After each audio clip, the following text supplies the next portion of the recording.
اعوذ باللہ من الشیطان الرجیم بسم اللہ الرحمن الرحیم بہ نستعین انہ خیر ناصر ومعین والحق ظہور الجملۃ الشرطیۃ فی هذه الامور بدءا فی بعضها واطلاقا فی البعض الاخر اما دلالتها علی الارتباط ووجود العلقة اللزومیة بین الطرفین فالظاہر انہ بالوضع بحکم التبادر۔ مفہوم شرط کے بارے میں ہم نے کل بیان کیا کل کے درس میں کہ مفہوم شرط کے لیے 3 چیزوں کا ہونا ضروری ہے۔ نمبر 1 کہ جملہ شرطیہ کی دلالت ہو لزوم پر، اس کا ارتباط لزومی ہو نہ اتفاقی، یعنی مقدم اور تالی کے درمیان جو رابطہ ہو وہ رابطہ لزومی ہو۔ نمبر 2 جملہ شرطیہ کی دلالت اس لزوم کے علاوہ ایک اور چیز کا ہونا بھی ضروری ہے کہ تالی معلق ہو مقدم پر، مترتب ہو مقدم پر، تابع ہو مقدم کے۔ بس اس لحاظ سے مقدم سبب بن جائے گا کس کا؟ تالی کا۔ نمبر 3 اس جملہ شرطیہ میں ان 2 شرطوں کے علاوہ تیسری شرط کا ہونا بھی ضروری ہے۔ وہ کون سی ہے؟ کہ یہ سببیت منحصر ہو اس مقدم میں، یعنی ایسے نہ ہو کہ کوئی اور سبب بھی ہو۔ اگر کوئی اور سبب ہوگا تو انحصار نہیں ہوگا، انحصار نہیں ہوگا تو مفہوم نہیں ہوگا جملہ شرطیہ کا۔ بس تیسری شرط یہ ضروری ہے کہ سببیت منحصر ہو اسی مقدم میں۔ اگر سببیت منحصر نہیں ہوگی اس مقدم میں تو اصلاً جملہ شرطیہ کا کوئی مفہوم نہیں ہوگا۔ یعنی اگر مثلا اس سبب کے علاوہ جو مقدم والا سبب ہے اس کے علاوہ کوئی اور بدل ہے، بدیل ہے، یا کوئی اور سبب ہے، یا اس کے ساتھ کوئی مل کے دوسرا ہے تو بالآخر یہ انحصار نہیں رہے گا۔ بس 3 شرطوں کا ہونا ضروری ہے اگر جملہ شرطیہ کا مفہوم چاہتے ہیں۔ نمبر 1 دونوں میں ارتباط اور لازمہ ہو، یعنی مقدم اور تالی میں ارتباط اور ملازمہ ہونا چاہیے، قضیہ اتفاقی نہ ہو، رابطہ ملازمے والا ہونا چاہیے۔ نمبر 2 یہ ارتباط اور ملازمہ ترتب کے ساتھ ہو، یعنی یہ تالی معلق ہو کس پر؟ متوقف ہو کس پر؟ مقدم پر، اس حساب سے۔ نمبر 3 یہ جو تالی مترتب ہے مقدم پر، یہ رابطہ جو ان میں ہے، اس کے علاوہ ایک اور شرط ہے کہ انحصار ہو سببیت میں، یعنی یہ جو سبب جو بیان کیا گیا ان جاءک زید فاکرم ہو، اس کے علاوہ کوئی اور سبب نہ ہو، انحصار ہو اسی سببیت میں، اس کے علاوہ کوئی اور سبب نہ ہو۔ یہ کل ہم نے بیان کیا کہ مفہوم شرط کا جو منات اور ملاک ہے تب جملہ شرطیہ کا مفہوم بنے گا جب یہ 3 چیزیں ہوں گی۔ اگر یہ نہیں ہوں گی تو اصلا جملہ شرطیہ کا مفہوم نہیں ہوگا۔ اچھا، آج جو بحث ہے وہ یہ ہے کہ یہ جو 3 امور کے لیے آپ کہہ رہے ہیں کہ جملہ شرطیہ ان امور اگر یہ ہوں گے تو جملہ شرطیہ کا مفہوم ہوگا، وگرنہ جملہ شرطیہ کا مفہوم نہیں ہوگا، تو یہ کس طریقے سے آپ سمجھ رہے ہیں؟ آپ کو کس نے کہا کہ یہ 3 چیزیں ان کا ہونا ضروری ہے؟ کوئی تو چیز ہوگی نا جس سے آپ سمجھ رہے ہیں کہ جملہ شرطیہ میں ان چیزوں کا ہونا ضروری ہے۔ آیا واضح نے جملہ شرطیہ کو جب وضع کیا تب اس نے شرط قرار دی کہ مثلا ارتباط ان میں ملازمہ ہونا چاہیے، اس میں ترتب ہونا چاہیے، اس میں انحصار ہونا چاہیے، یا نہیں کسی اور چیز سے آپ سمجھ رہے ہیں؟ آغا صاحب فیر فرما رہے ہیں کہ میں تفصیل کا قائل ہوں، میں یہ بھی نہیں کہہ رہا کہ ان تینوں میں وضعاً واضح نے وضع کیا ہے، تینوں میں وضعی دلالت ہے، نہیں، ایسے بھی نہیں ہے۔ اور یہ بھی نہیں کہہ رہا میں کہ سب میں اطلاق ہے، یہ بھی نہیں ہے، بلکہ میں تفصیل کا قائل ہوں۔ آغا صاحب فرماتے ہیں، آغا مظفر رحمۃ اللہ علیہ، اگر آپ سے کوئی نظریہ پوچھا ہے، آپ سے پوچھے، کوئی سوال کرے اس کے بارے میں، تو اس کا جواب یہ ہے، اس سطر میں اس کا جواب ہے، والحق ظہور الجملۃ الشرطیہ فی هذه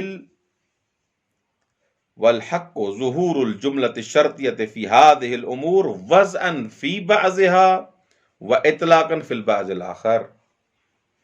آغا صاحب فرماتے ہیں کہ میرا نظریہ یہ ہے کہ جملہ شرطیہ کا ظہور ان امور میں، فی هذه الامور یعنی هذه الامور الثلاثہ، یہ جو تین امر ہے، تین جو شرائط بیان کی ہیں، ان میں جملہ شرطیہ کا ظہور وضعا فی بعضها، بعض میں وضعی ہے، و اطلاقا فی البعض الاخر، اور اطلاق ہے، اطلاق سے سمجھ میں آتا ہے یہ تیسری شرط، یہ کس میں؟ بعض میں۔ اچھا، یہ بعض الامور، هذه الامور وضعا فی بعضها، بعضها سے مراد کون سے امور ہیں؟ کیونکہ ٹوٹل ہمارے پاس کتنے امر ہیں؟ تین امر ہیں۔ نمبر ایک، دونوں میں یعنی مقدم اور تالی میں کیا ہو؟ ارتباط ہو، ملازمہ ہو۔ نمبر دو، ملازمے کے علاوہ ترتب ہو۔ نمبر تین، انحصار و سببیت میں۔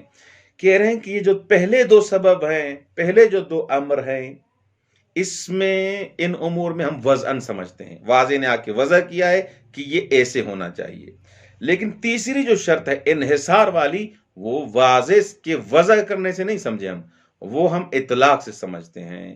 وہ ہم آگے بیان کریں گے کہ اگر یہ انحصار نہ ہوتا، کوئی اور سبب بھی دخیل ہوتا، کوئی اور سبب بھی ہوتا اس سبب کے علاوہ، تو شارع اس کو بیان کرتا۔ شارع کا بیان نہ کرنا، اس سے ہم سمجھتے ہیں کہ یہ اسی سبب میں منحصر ہے، کوئی اور سبب نہیں ہے، کوئی اور بدل نہیں ہے۔ اچھا، پہلا سبب کہ پہلے امر میں آغا صاحب کہہ رہے ہیں کہ دلالت وضعی سے ہم سمجھتے ہیں، وضعی ہے وہ، اما دلالتها علی الارتباط ووجود العلقۃ اللزومیۃ بین الطرفین، کہ جملہ شرطیہ کی دلالت ارتباط پر، کہ مقدم اور تالی میں کیا ہے؟ رابطہ ہے، ووجود العلقۃ اللزومیہ بین الطرفین، اور دونوں طرفین میں یعنی مقدم اور تالی میں کیا ہے؟ علقہ ہے، رابطہ ہے، تعلق ہے، تعلق بھی لزومی ہے، لازماً اگر یہ ہوگا تو یہ بھی ہو جائے گا۔ فالظاہر، یہ کہاں سے سمجھتے ہیں آپ؟ یہ جو آپ کہہ رہے ہیں کہ یہ شرط ہے جملہ شرطیہ کے لیے، کہاں سے سمجھ رہے ہیں؟ کہاں سے آپ نے اخذ کیا یہ قانون؟ کہہ رہے ہیں فالظاہر انہ بالوضع، ظاہر یہ ہے کہ یہ انہ یعنی یہ ارتباط، یہ علقہ لزومیہ کا ہونا بالوضع، یہ وزن ہے، یہ واضح نے وضع کیا ہے۔ اچھا، کہاں سے سمجھتے ہیں آپ؟ بحکم تبادر، تبادر سے، تبادر، اور آپ جانتے ہیں کہ تبادر علامت حقیقت ہے۔ ولیکن لا بوضع خصوص ادوات الشرط حتی ینکر، کہہ رہے ہیں کہ شاید کوئی یہ کہے کہ مثلا ادوات الشرط سے یہ بات تو سمجھ میں نہیں آ رہی، کہہ رہے ہیں کہ فقط خصوص ادوات الشرط کے بارے میں نہیں کہ انکار کیا جائے کہ اس میں تو یہ چیز رابطہ پایا ہی نہیں جاتا، بل بوضع الہیئۃ الترکیبیۃ للجملۃ الشرطیۃ بمجموعہا، یہ جو رابطہ ہے فقط ان سے نہیں سمجھتے ہم، فقط مہما سے نہیں سمجھتے، فقط لو سے نہیں سمجھتے، ادوات شرط سے نہیں سمجھتے، پھر رابطہ کہاں سے سمجھتے ہیں آپ کہ ان میں رابطہ ہے؟ کہہ رہے ہیں بل بوضع الہیئۃ الترکیبیہ، اس پورے جملے کی ہیئت ترکیبیہ، جو اس جملے کی بناوٹ ہے، اس اسٹرکچر سے آپ سمجھ رہے ہیں کہ جملہ شرطیہ کی جو ہیئت ترکیبیہ ہے، بمجموعہ یعنی اس کے ادوات، اس کی شرط، اس کی جزا، اس پورے جملے کی جو بناوٹ ہے، اس بناوٹ سے، اس ہیئت ترکیبیہ سے ہم سمجھ رہے ہیں کہ ان میں تلازم ہونا چاہیے۔ واضح ہو گیا؟ وعلیہ فاستعمالها فی الاتفاقیہ یکون بالعنایت و ادعاء التلازم والارتباط بین المقدم والتالی اذا اتفقت لهم المقارنہ فی الوجود۔ کہہ رہے ہیں کہ پھر آغا صاحب آپ ایسے جو کہہ رہے ہیں کہ مقدم اور تالی میں رابطہ ہونا چاہیے، وہ رابطہ بھی لزوم میں ہونا چاہیے، تو آپ منطق میں پڑھے ہیں، دروا کہ آپ یہاں پر اشکال کر رہے ہیں، منطق میں آپ پڑھیں تو ایک قضیہ اتفاقی ہوتا ہے، جیسے میں نے مثال دی تھی، جب بھی مثلا استاد کلاس میں آتا ہے، بجلی چلی جاتی ہے، لائٹ چلی جاتی ہے. خوب، یہ کیا ہے؟ قضیہ اتفاقی ہے. ضروری تو نہیں کہ مثلا ان کے آنے سے لائٹ چلی جائے، یا جب بھی مثلا زید کلاس میں آتا ہے ہاں تو بلاخر بارش شروع ہو جاتی ہے. تو یہ قضیہ اتفاقی ہے سارے. کہہ رہے ہیں پھر آپ نے پڑھا ہے کہ جملہ شرطیہ کی دو قسمیں ہیں، ایک ہے متصلہ میں لزومیہ، دوسرا اتفاقیہ. تو پھر آپ اتفاقیہ میں تو لزوم ہوتا نہیں ہے، اس کو پھر آپ جملہ شرطیہ میں کیسے لا رہے ہیں؟ کہہ رہے ہیں کہ فاستعمالها جملہ شرطیہ کا قضیہ اتفاقیہ میں استعمال یکون بالعنایہ، یہ مجاز ہے، اس کا نام رکھ دیا گیا ہے جملہ شرطیہ، حالانکہ وہ جملہ شرطیہ حقیقیہ فقط وہ تلازم والا ہے، فقط وہ لزومیہ ہے. یہ جو ہم جملہ شرطیہ اتفاقیہ کو کہہ رہے ہیں، یہ بھی بالعنایہ ہے، یہ زحمت سے کہہ رہے ہیں، مجازن کہہ رہے ہیں اس کو. وادعاء التلازم والارتباط بین المقدم والتالی اذا اتفقت لهما المقارنہ فی الوجود. یہ دروا کہ کیا ہے؟ ادعا کرنا کہ تلازم اور ارتباط ہے مقدم اور تالی میں، یہ کبھی کبھی یہ اتفاق ہو جاتا ہے اس مقارنت کا اور اس کے وجود میں، حالانکہ اس قضیہ اتفاقیہ میں جملہ شرطیہ اس میں ہے ہی نہیں. ہم جملہ شرطیہ اس کو کہتے ہی نہیں ہیں، وہ بالعنایہ کہتے ہیں، ہم مجازن کہتے ہیں. البتہ اس کا ہماری بحث سے اتنا تعلق نہیں ہے. بس پہلی شرط جو تھی کہ رابطہ ہو مقدم اور تالی کے درمیان، وہ رابطہ لزومی ہو، یہ کہاں سے سمجھتے ہیں؟ بالوضع، بحکم تبادر سمجھتے ہیں. اچھا، نمبر 2 جو دوسری شرط تھی وہ کون سی تھی؟ وَأَمَّا دَلَالَتُهَا عَلَىٰ أَنَّ التَّالِي مترتب علی المقدم. یہ تالی کیا ہے؟ ڈیپینڈڈ ہے دروا کے، یہ متوقف ہے کس پر؟ مقدم پر. بِأَيِّ نَحْوٍ مِّنْ أَنْوَاعِ التَّرَتُّب. اب ترتب کیا کوئی قسم بھی لے لیں، فَهُوَ بِالْعَوَضِ أَيْضًا، وہ بھی واضح نے آ کے وضع کیا ہے. وَلَكِنْ لا بِمَعْنَىٰ أَنَّهَا مَوْضُوعَةٌ بِوَضْعَيْنِ. یہ ایسے نہیں ہے کہ شارع نے یا واضح نے دو وضعیں قرار دی ہوں، دو دفعہ وضع کیا ہو، ایک دفعہ القاء لزومیہ کا، دوسرا دفعہ ترتب کا. اگر ایسے نہیں تو پھر کیسے؟ کہہ رہے ہیں وزن للتلازم وزن آخر للترتب. ایسے نہیں کہ ایک دفعہ شارع نے یا واضح نے وضع کیا تلازم کے لیے کہ ان میں تلازم ہونا چاہیے، اور دوسرا دفعہ ترتب کے لیے. نہیں، ایسے نہیں ہے. بل بمعنی انہا موضوعۃ بوضع واحد، یہاں پر وضع ایک ہی ہے، للارتباط الخاص وهو الترتب التالی علی المقدم. واضح نے ایک دفعہ وضع کیا ہے کہ ان مقدم اور تالی میں خاص رابطہ ہو، اس رابطے کی کنڈیشن اور حالت ایسی ہو کہ تالی متوقف ہو، مترتب ہو مقدم پر. وضع ایک دفعہ ہی کیا ہے، ہم نے شرطیں دو بنا دی ہیں، لیکن شارع نے واضح نے وضع ایک ہی دفعہ کیا ہے. ایسے نہیں کہ ترتب کے لیے الگ وضع ہو اور تلازم کے لیے اور القاء لزومیہ کے لیے الگ وضع ہو. بس یہ بھی ایک سوال آ سکتا ہے یہاں سے کہ یہ حل لہذہ الجملۃ الشرطیہ، اس کے لیے لہا وضعین ام وضع واحد، دو وضعیں ہیں یا ایک ہی وضع ہے؟ تو اس کا جواب کیا ہے؟ اس جملہ شرطیہ کے لیے لہا وضع واحد فقط. کیسے؟ وضع للتلازم اور وضع آخر للتراتب. ایسے نہیں ہے یہ دو وضع ہیں، بلکہ کیا جواب ہے؟ انہا موضوعۃ، انہا یعنی ان الجملۃ الشرطیہ موضوعۃ بوضع واحد للارتباط الخاص وهو الترتب. یہ ہے اس کا جواب. اچھا، یہ جو آپ کہہ رہے ہیں کہ اس پر بھی دلیل وضع ہے اور یہ وضعی ہے، اس پر دلیل کیا ہے؟ والدلیل علی ذلک هو التبادر ترتب التالی علی المقدم عنہا. دلیل اس پر بھی وہی تبادر ہے. تبادر کیا ہے؟ کہ تالی مترتب ہوتا ہے کس پر؟ مقدم پر. جملہ شرطیہ جب بھی آپ سنیں گے، جملہ شرطیہ آپ کہیں بھی سنا، کسی عقل مند کو سنائیں تو اس میں ہر عقل مند یہی کہے گا کہ یہ تالی متوقف ہے کس پر؟ مقدم پر. اذا کانت الشمس طالع فالنہار موجود. ہر انسان کہے گا کہ یہ دن تب ہوگا جب شمس طالع ہوگا، جب شمس طلوع کرے گا، جب سورج طلوع کرے گا. تو یہ نہار کا متوقف ہے، یہ نہار یعنی دن متوقف ہے کس پر؟ طلوع شمس پر. فَإِنَّهَا تَدُلُّ عَلَىٰ أَنَّ الْمُقَدَّمَ وضع فِيهَا مَوْضِعَ الْفَرْضِ وَالتَّقْدِيرِ. اس جملہ شرطیہ میں بالآخر یہ دلالت کرتا ہے اس بات پر کہ یہ مقدم اس جملہ شرطیہ میں وضع کیا گیا اس حساب سے کہ موقع الفرض والتقدیر، اگر ایسے ہوگا، اگر فرض ایسے کریں گے تو ایسے ہوگا، اگر سورج طلوع کرے گا تو ایسے ہوگا، اگر زید آئے گا تو بالآخر اس کا احترام کرنا پڑے گا. وَعَلَىٰ تَقْدِيرِ حُصُولِهِ، اگر فرض ایسے ہو گیا، اگر مثلا سورج نے طلوع کیا، فَالتَّالِي حَاصِلٌ عِندَهُ طَبْعًا، تو تالی یعنی دن کا ہونا یہ طبعاً حاصل ہو جائے گا. یتلوہ فی الحصول، یہ اس کے تابع ہے، اس کی پیچھے آتا ہے، اس کے حصول میں، اس کے تحقق میں.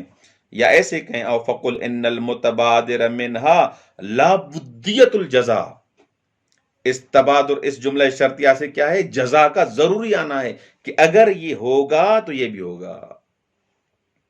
عند فرض حصول الشرط، جب شرط حاصل ہوگی تو جزا آٹومیٹک آ جائے گی.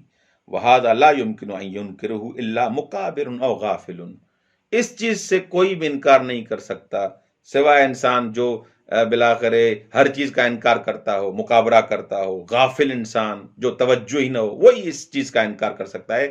لیکن ہر عقل مند انسان اس بات کا اقرار کرے گا کہ جب بھی شرط ہوگی، جملہ شرطیہ ہوگا، تو اس میں ترتب کا ہونا ضروری ہے.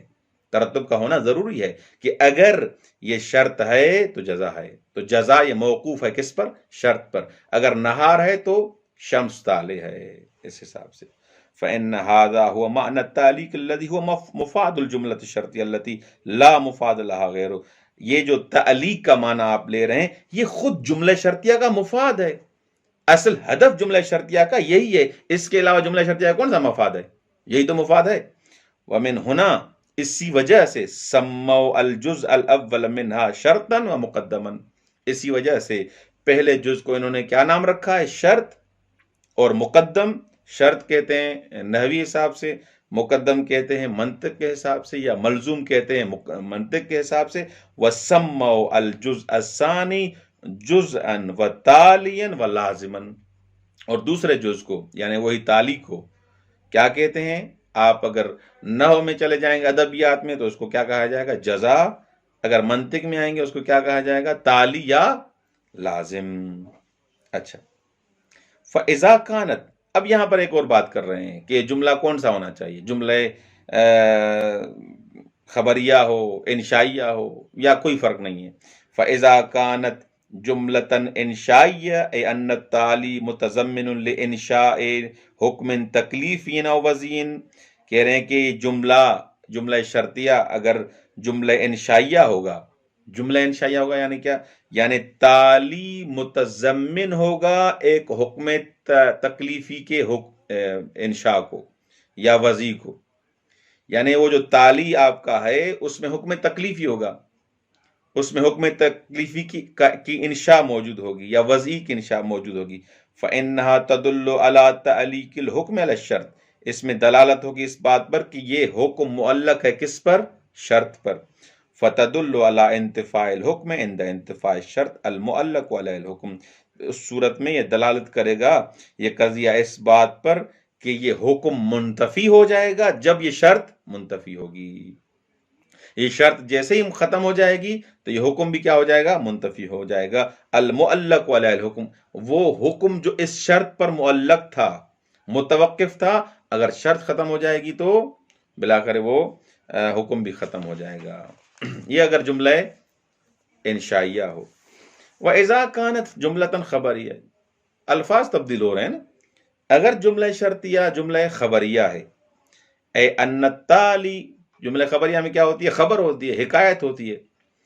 جملہ خبریہ میں کیا ہوتا ہے کہ تالی کیا ہوگا؟ متضمن لحکایت خبر، وہ متضمن ہوگا، شامل ہوگا کہ اس میں ایک خبر کی حکایت ہے.